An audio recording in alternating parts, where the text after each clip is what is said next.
Anong gagawin mo kapag ang laban ng buhay pinili ka? Ang buhay hindi laging madali. Sabi nga nila, bilog ang mundo. Minsan nasa taas ka, minsan nasa baba. At baka nga ngayon dumadaan ka sa mahirap na panahon ng buhay mo.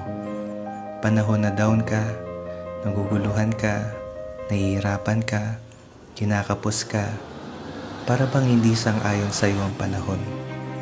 May mga panahon talaga na magsasuffer tayo. May mga panahon talaga na mararamdaman mo ang hirap at sakit.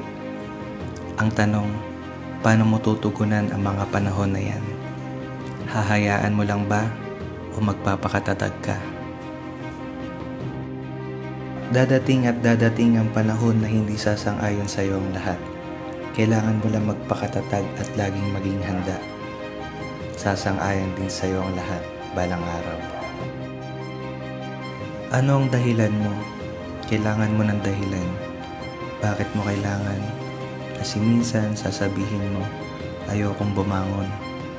Pero ang dahilan mo ang magpupursige na magpabangon sa'yo. Kailangan ka ng magulang mo. Kailangan ka ng kapatid mo. Kailangan ka ng anak mo. Kaya bumangon ka. Ang dahilan mo ang magtutulak sa'yo pag di mo na kayang itulak ang sarili mo.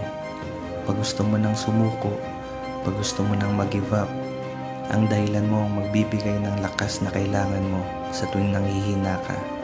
Kaya huwag mong kakalimutan ang mga dahilan mo. Kung ano ang nangyayari sa iyo ngayon, importante yan na mapagdaanan mo. Habang nasa proseso ka, maraming nadadagdag sa iyo. Natututunan mong maitayo ang sarili mo. Mas lalo ka nagiging determinado. At yung pagtiwala mo sa sarili mo, nabubuo mo. Yung pagising mo sa umaga at pagtingin mo sa salamin, may pagmamalaki mo na ibang tao na ang nakikita mo. Taong mas matatag. Kahit alam mong mahirap, ginawa mo pa rin. Dahil alam mong kaya mo ang pagsubok na yan. Nahihirapan ka, tinatamad ka na, ayaw mo na. Tandaan mo, hindi yan yung unang beses na umiyak ka. Hindi yan yung unang beses na nasaktan ka. Hindi yan yung unang beses na nahirapan ka. Ngayon ka pa ba susuko kung kailang marami ka nang nailaang oras? Ngayon ka pa ba bibitaw kung kailang nandyan ka na? Ngayon ka pa ba aalis kung kailang malapit ka na? Huwag mo sayangin ang lahat. Marami ka nang napagdaanan para sumuko. Mas marami ang dahilan mo para magpatuloy kaysa sumuko. Tandaan mo, mas mahirap na laban, mas matamis na tagumpay.